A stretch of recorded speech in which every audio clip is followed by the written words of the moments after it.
Bismillah, alhamdulillah, salatu wassalamu ala rasulillah, wa alihi wa sahbihi wa man wala. I'm sorry that I have to be leaving so abruptly, but the National Rail website tells me that if I don't take the 8 o'clock train this evening, there is a later one, but through a series of byways it gets me into Cambridge at 6:38 in the morning. And at my age, avoid that particular experience. So apologies for having to leave you. But actually this is the kind of thing I look forward to. It's a practice of mine at the end of each teaching term in Cambridge to actually hop on a train and get away. Because the atmosphere in Cambridge is abstract, theoretical, and in terms of the realities of human life, mostly irrelevant. And I find that when I visit real communities and actually see what Muslim communities in particular are like, what they've got going for them, what problems they have, I actually learn a lot more than I do in the university library. So this is a valuable experience for me. You're a mixed group, and so I'm going to speak very untechnically and in generalities. And the general subject that was suggested was the issue of the media and hence community representation, but that opens up all kinds of other big subjects. Because wherever there is media and wherever there is representation, there's two sides to the story. There are those who are reporting and those who are being reported. And also, of course, there is the passive consumer, and the consumers of the global media are overwhelmingly passive, the people who actually switch on the TV or open the newspaper. And I think we can probably say quite safely that in the midst of the current interesting post-Cold War scenario, this very unpredictable world that we now find ourselves living in, this odd scenario, this clash of civilizations that 20, 30 years ago nobody would have predicted or imagined was possible. The return of religion, not just in the Islamic world, but in American politics, for instance, in Palestine, in India, in many other places, something nobody had dared to predict. The new context of environmental degradation, new revolutions in the way people talk to each other, the mobile phone revolution, the internet revolution, email, eBay, YouTube, Facebook, all of those things which seem to be changing the way we communicate with each other with increasing rapidity, that we are in a situation where most of the old rules really don't seem to help very much and probably are downright wrong. And it's not entirely a bad story. One of the things people were worrying about in the 60s, 70s, early 80s was that the media was an entirely one-way corporate process, and the consumers hapless victims or recipients of whatever was being beamed into their living room by Mr. Murdoch and others. But with the new wave of technology, things have become perhaps a little bit more interesting, because the principle of the virtual community is something that the internet and email does enable. The possibility of running your own blog, of commenting on news in a way that does actually allow you, at least potentially, the possibility to reach out to a global audience. And this is something new, and its long-term implications are very unclear. But I want to start on that note because I'm not just a prophet of doom lamenting the current situation, but I think that there are certain ways in which communities, and even misrepresented communities like many Muslim communities, can actually exploit and benefit from the current technological revolution and the new diversification of mass media. But in general, our perception of other cultures is shaped by a very small number of people. It's not shaped, for the most part, by sort of elite novelists or playwrights, I think. It's not shaped generally by politicians. It's shaped by reporters, journalists, stringers, bureau chiefs of various kinds. Very, very limited number of people tend to dictate the way in which civilizations form their views and prejudices of each other. And in the context of the way in which Muslim communities are represented and the images that people are developing, often quite dark, negative, frightening images of Muslims in the West, not so much here, but particularly in the United States now, one finds that generally this system, which is enormously wealthy, delivers extraordinarily little actual information.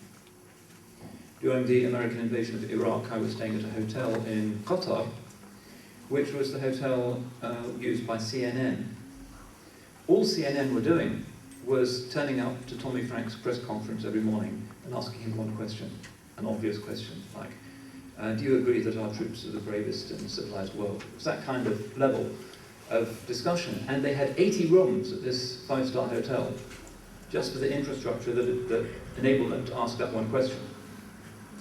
It's a huge trillion-dollar industry.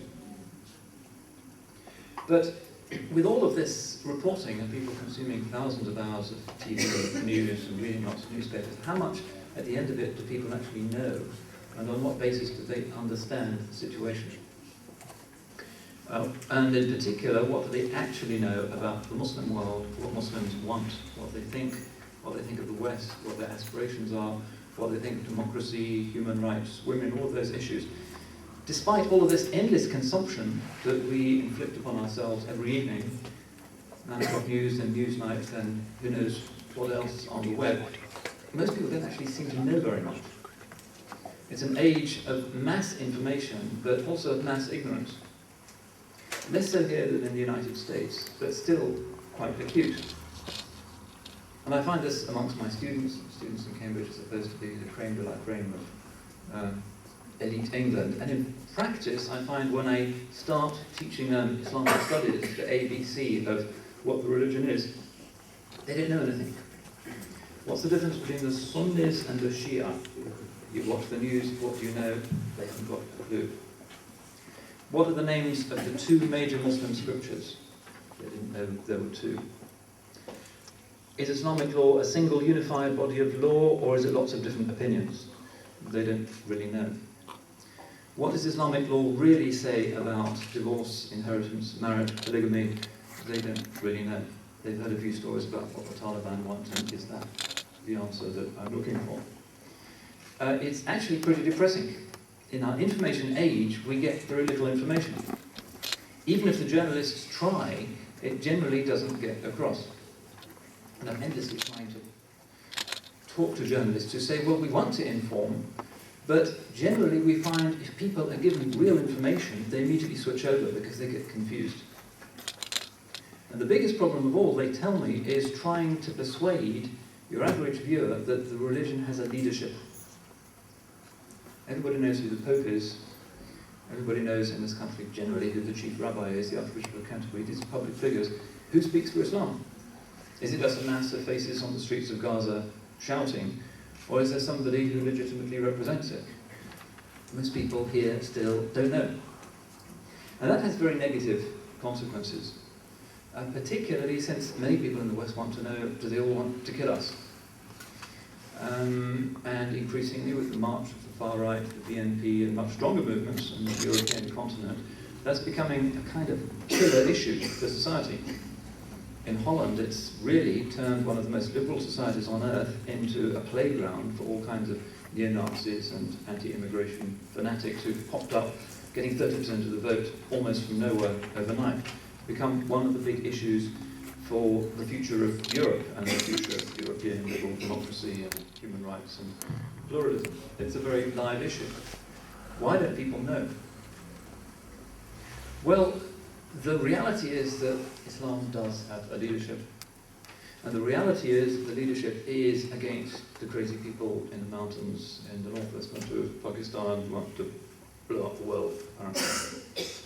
But the problem is communication. In 2003, the Organization of the Islamic Conference had a big conference in Putrajaya, which is the capital of Malaysia. And the conference brought together all of the leaders of the major Islamic universities, and all of the muftis. Mufti is the leading religious jurist of any Muslim country, and they brought them all together, all the men in turbans and these grave, dignified, ancient sort of El Greco figures sitting together in a big conference, 700 of the Sunnis and the Shia, everybody, the major sectarian movements, and they signed this Putrajaya Declaration. We are against Al-Qaeda, we oppose targeting civilians, we believe in the things that they believe in as traditional Muslims. And if you look at the OIC website, you can find the Putrajaya Declaration, you can scroll through the names. The problem was, as the Muslim world finally started to realize, nobody in the West was kind of picking this up. Everybody was still saying, and not just the Spectator, everybody was still saying, why didn't the moderate speak out? Where is the moderate Muslim? So the joke in the Spectator this week is, if I recall it, if you've got a £10 note in the middle of a crossroads, and on one road there's Santa Claus, on another road there's the Tooth Fairy, and on the third road there's a Muslim radical, and on the fourth road there's a moderate Muslim, which one gets the £10 note? The answer is the Islamic radical, because the other three don't exist. And that's the mood now. The Putrajaya Declaration is known in the Muslim world, but in the West, somehow, despite this trillion-dollar industry, people don't know, and they're still scared, and the consequences for the coherence of society are kind of getting a bit dire. Other examples. Muslims in Europe, what do they want? Do they want Sharia law?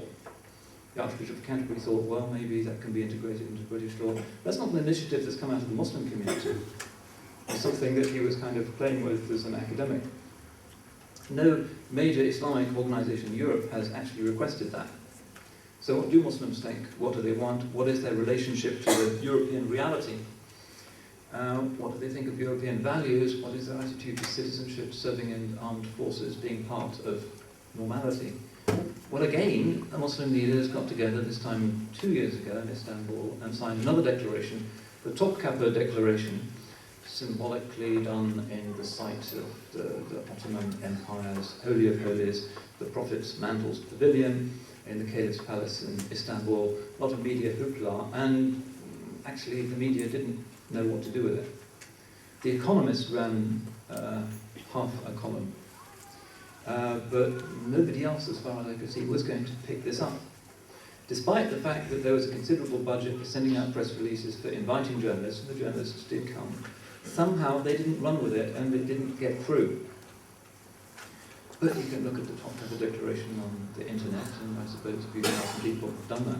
And still everybody in Europe, and not just Nick Griffin and The Spectator and an increasing number of others, but generally in Europe people are thinking, well, they don't want to be part of our reality.